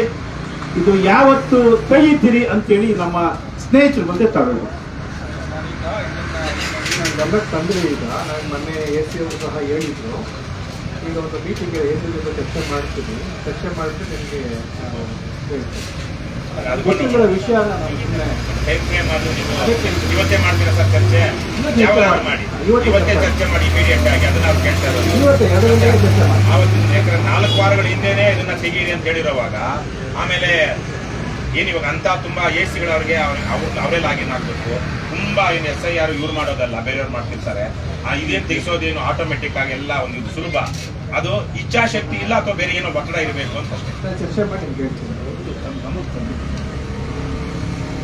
ಉದಾಹರಣೆಗೆ ಬೆಂಗಳೂರಿನ KR ಸರ್ಕಲ್ ಅಲ್ಲಿ ಏನು ನಿಮ್ಮ ಕಂದಾಯ ಸಂಬಂಧಪಟ್ಟಂತ ಇಲಾಖೆಯಲ್ಲಿ ಒಂದೇ ಒಂದು ಬೆಡ್ ಕೊಟ್ಟರೆ ಕ್ಲಿಯರ್.